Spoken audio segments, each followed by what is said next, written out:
반갑습니다. 한국사 대중화와 올바른 역사 교육을 위해 열심히 뛰고 있는 한국사 전문 강사 강재민이 인사드리도록 하겠습니다.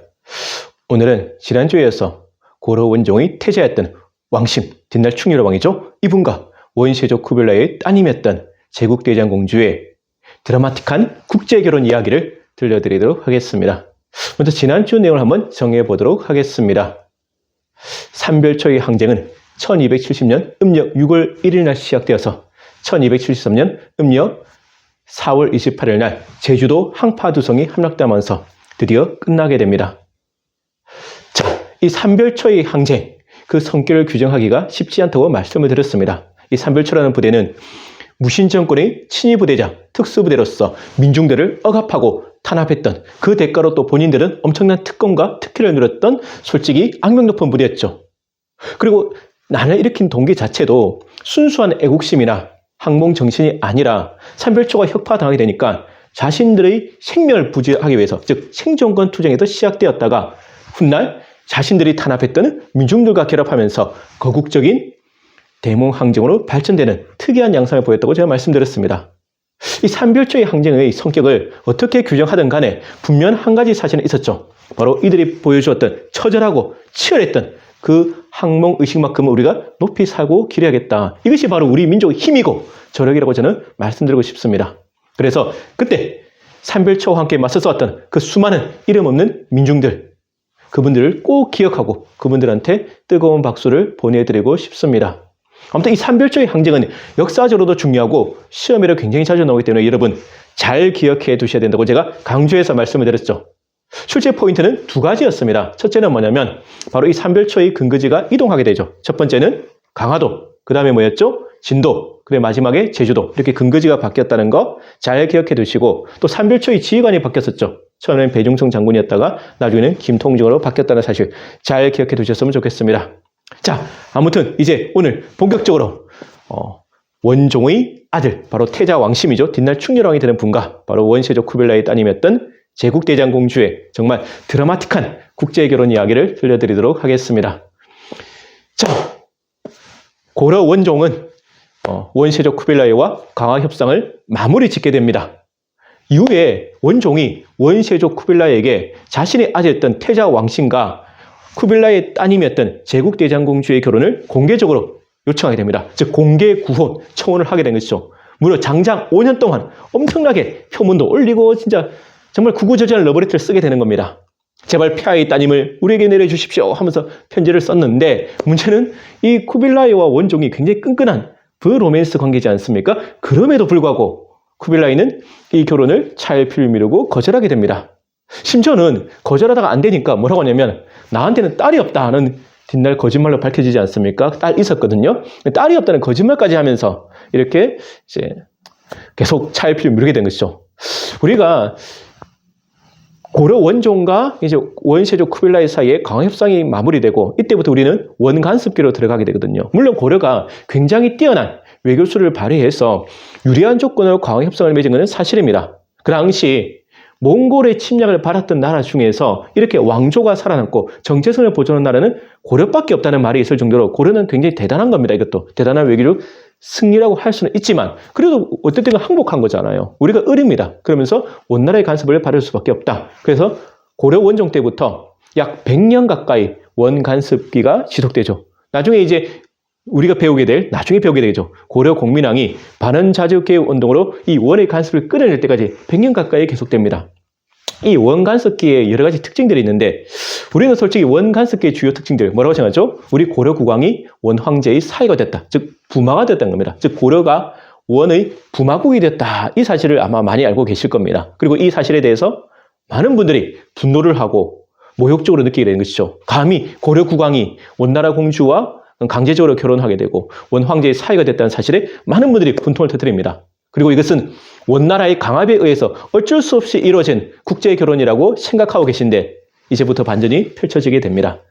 보셨죠? 원나라가 강압적으로 요구한 국제 결혼이 아니고 오히려 고려국왕 원종이 계속해서 끈질기게 매달리고 정말 러브레터까지 쓰면서 표문까지 올리면서 공개적으로 구원해서 이루어진 국제 결혼이었다는 사실, 우리가 정말 충격적인 반전 중에 하나였습니다. 자, 그렇다면 왜 고려국왕 원종은 이렇게 정말 이렇게까지 원나라 공주와 결혼하고 싶어 했을까? 왜 원나라의 부마가 되고 싶었을까? 그 이유도 궁금하고, 또 반대로 원나라 황제였던 쿠빌라이는 왜 이 결혼을 처음에는 거절하게 됐다가 나중에 받아들였을까? 좀 이유가 있지 않습니까? 우리가 이 왕실의 결혼, 황실의 결혼, 이러한 결혼은 고도의 정치적 행위입니다, 여러분. 그냥 사랑으로 이루어지는 두 사람의 결합이 절대 아닙니다. 여러분, 그 꼭 기억하셔야 됩니다. 이 왕실에서 이루어지는 결혼은 고도의 정치적 행위다. 고도의 정치적 계산이 깔려있다는 겁니다. 따라서 원종도 이 결혼을 통해서 뭔가 얻고자 하는 실익이 있다는 것이고, 원나라도 뭔가 이게 대해서는 거절했던 이유도 있을 것이고 나중에 승낙했던 이유도 있을 것입니다. 그것을 우리가 지금 찾아봐야 되는 것이죠. 자, 먼저 원나라는 왜 처음에 거절했을까? 그 당시는 아직 삼별초의 항쟁이 진행 중이었습니다. 정치적 향방을 알 수 없는 굉장히 심각한 상황이었죠. 왜냐하면 삼별초의 기지가 굉장히 강했거든요. 그래서 그 당시 쿠빌라의 판단으로는 개경 정부가 승리할 것인지, 최종적으로 삼별초의 진도 정부가 승리할 것인지 확신이 없는 상황에서 고려국왕 원종의 공개교훈을 선뜻 승낙하기 힘들었다는 겁니다. 또 하나는 뭐냐면, 원나라 황제 입장에서는 자신의 귀한 딸, 자신의 귀한 공주를 저 변방의 제후국 고려국왕한테 시집 보내기 싫겠죠. 여러분이 원나라 황제라면 쿠빌라이는 어떻겠습니까? 그 당시 원의 국민이라는 것 자체가 세계 최강의 대제국인데 자신의 귀한 딸을 갖다가 정말 저 멀리 말리 타고 국제결혼을 시켜야 돼요. 그것도 고려란 나라, 조그만 나라, 자신의 제국인데 싫죠. 지금도 싫지 않습니까? 자기 딸을 멀리 말리 타고의 국제결혼 보내고 싶은 부모는 지금도 없을 텐데, 당시 세계 최강의 대원제국의 황제라면 더더욱 그랬을 겁니다. 자, 그러면 그렇게 끝까지 잘 피를 미루고 반대하던 원시적 쿠빌라이가 왜 나중에는 마음을 바꿔서 결국 결혼을 승낙했을까 본다면, 그 당시 이제 원나라도 이 국제 결혼을 통해서 얻고자 하는 것이 있었던 겁니다. 원나라의 가장 큰 목표는 뭐냐면, 지금 이제 고려와의 28년간에 걸친 전쟁을 끝내고 고려의 항구를 받아냈잖아요. 그 다음 목표는 뭐냐면 일본 원정입니다. 여러분 많이 들어보셨죠? 이제 몽골은 일본 원정을 가야 돼요. 근데 일본 원정을 가기 위해서는 고려 정부의 협력이 절대적으로 필요합니다. 몽골은 여전히 수군이 약해요. 따라서 일본 원정을 가기 위해서는 고려 수군의 합류가 정말 필요한 상황에서 이 결혼을 승낙하면서 고려 정부의 일본 원정에 대한 지원을 이끌어내고자 했다, 이렇게 추측할 수 있는 것이죠.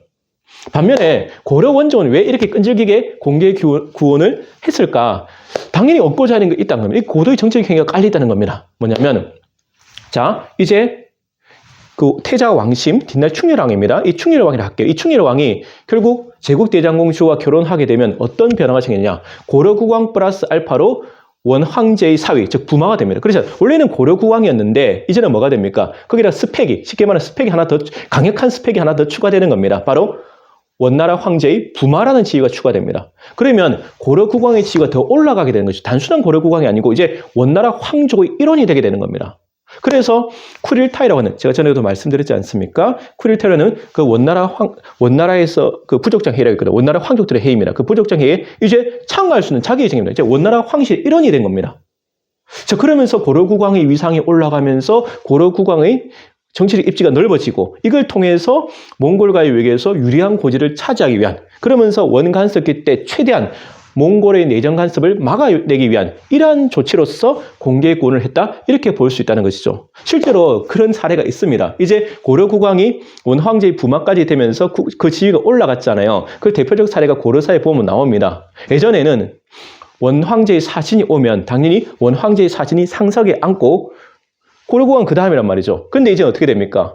당연히 고려국왕은 원황제의 부마이기 때문에 원황제의 사신보다 더 높은 자리에 앉게 되는 겁니다. 그래서 이제 원나라 황제의 사신이 자리를 양보하게 됩니다. 왕께서는 뭐다? 이제는 원황제의 부마시니까 상석에 앉으십시오, 이렇게 되는 거고, 또 원황제의 사신이 어떻게 됩니까?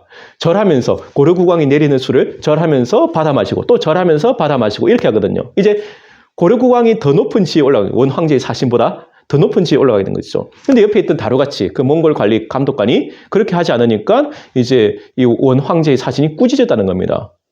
이분은 고려왕이 아니라 뭡니까? 원황제의 부마다. 이 늙은이가 어떻게 이럴 수 있겠냐 하면서 막 호통을 쳤다는 겁니다.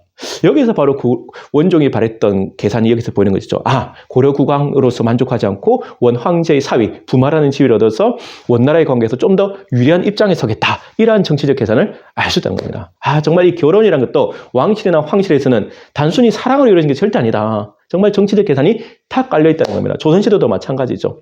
자, 그렇게 해서 이제 결혼이 성사되는데 문제는 그 당시 태자 왕심, 충렬왕의 나이는 39입니다. 반면에 결혼 상대제였던 제국대장공주의 나이는 17세에 불과합니다. 무려 22살 연상이에요.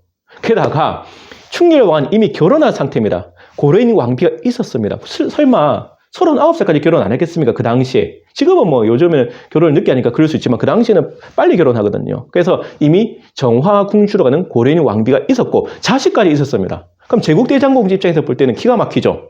갑자기 대원제국의 귀한 공주님이, 그것도 쿠빌라이 따님이 변방의 조그만 제후국 고려의 왕비로 가야 되는데 그 상대방 남자는 내보다 22살이나 많은, 그것도 애까지 딸린 유부남인 겁니다. 정말 믿지는 장사죠. 이 제국대장공주는 본명이 쿠툴루켈미씨입니다. 쿠툴루켈미씨. 이제 몽골어로 좀 발음이 힘든데 어쨌든 이렇게 해서 결혼이 이루어지게 됐어요. 문화도 다르고 정말 아무런 정보도 없고 이 세대 차이도 엄청나지 않습니까? 22살의 나이 차이. 그러한 상황에서 이제 국제 결혼이 이루어지니까 그 당시 많은 사람들이 관심을 가졌겠죠. 최초의 국제 결혼이니까요. 그리고 그 당시 고려 백성들은 그럼 이 국제 결혼을 어떻게 바라봤느냐? 우리가 볼 때는 이 몽골에 대한 적개심, 반감이 굉장히 강하기 때문에 부정적으로 봤을 거라 보지만 고려사 기록에 따르면 많은 백성들이 환영했다는 겁니다. 아마 그것은 몽골에 대한 반감이 없어서가 아니고 우리 몽골과 고려가 28년 동안 정말 치열한 전쟁을 했고 그것 때문에 고려 백성들이 엄청난 피해를 받지 않습니까? 그런데 이 국제 결혼을 통해서 이제 평화의 시대가 도래했다. 그리고 앞으로 고려와 몽골 간의 우호 정책을 통해서 뭔가 고려에 도움이 될 거라는 그러한 기대 때문에 그 결혼을 환대하지 않았을까라고 조심스럽게 추정해 봅니다. 그리고 또 많은 백성들이, 많은 또 사람들이, 시민들이 이 제국대장공주의 행동을 유심히 지켜보고 있었거든요. 왜냐하면 이런 경우가 없었잖아요. 대원제국의 공주가 고려의 왕비로 처음으로 왔다. 이분이 어떤 행동을 보일 것인가. 정말 초미의 관심사가 될 수밖에 없습니다. 그런데 문제는 뭐냐면 이미 왔어요. 결혼하고 왔는데 어떻습니까? 이미 고려의 왕비가 있어요. 정화공주. 이제 서열 정리를 해야 되거든요. 뻔한 거 아니겠습니까?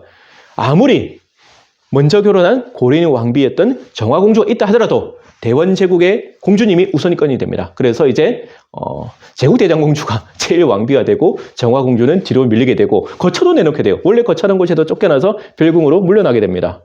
그리고 자식들, 이제 아들들이 뭐 여러 명 있지 않습니까? 그러면 어떻게 되면 또 소열이 확실합니다. 태자는 누가 된다? 고려인 왕비가 낳은 아들이 아니고 바로 앞으로는 원나라 공주가 낳은 아들이 무조건 태자가 된다. 이렇게 하면서 서열 정의를 깔끔하게 해버립니다. 자, 그러고 나서 문제는 뭐냐면 이 제국대장공주가 어떤 사람입니까? 대원제국의 공주예요. 친정이 엄청납니다. 세계 최강의 친정을 등에 업고 있어요. 그러니까 남편과의 관계에서도 당연히 본인이 갑의 위치에 서지 않겠습니까? 우리도 그렇지 않습니까? 결혼을 했는데 나는 그냥 평범한 서민이고 별 볼 없는 집안의 자식인데 우리 처가가 어마어마하게 대단한 뭐 부자거나 재벌이거나 세력가요. 기가 죽을 수밖에 없고 또 부인의 위상이 엄청나게 올라갈 수밖에 없는 상황이거든요. 실제로 예전에 우리 사랑과 전쟁 같은 그런 드라마 보면 그런 얘기가 나오잖아요. 정말 그냥 평범한 또는 심지어는 가난한 집의 사위가 대단한 처갓집을 만났을 때 완전히 기가 죽어갖고 처갓집한테 꼼짝 못하는 경우. 지금도 마찬가지예요. 이 충렬왕이 본인의 부인 앞에도 꼼짝 못할 수밖에 없죠. 이 부인한테 잘못 건드렸더니 어떤 일이 벌어질지 모릅니다. 따라서 그 뒷이야기, 이제 이 충렬왕과 제국대장공주의 이제 결혼 위에 그 뒷이야기는 제가 다음 주에 들려드리도록 하겠습니다. 아무튼 굉장히 흥미진진한 이야기가 펼쳐질 거라고 봅니다. 자, 오늘 강의 여기서 마치도록 하고요. 여러분, 제가 항상 여러분께 드리는 말씀 있죠. 여러분들의 응원과 격려가 제게는 가장 큰 힘이 된다는 사실입니다. 여러분, 앞으로도 많이 시청해 주시고 또 구독해 주시고 알려주시길 부탁드리겠습니다. 저도 초심을 참고 끝까지 최선을 다하도록 하겠습니다. 여러분, 항상 건강하시고 행복하십시오. 여러분, 항상 여러분들을 저는 응원합니다. 지금까지 한국사 전문 강사 강재민이었습니다. 여러분, 감사합니다.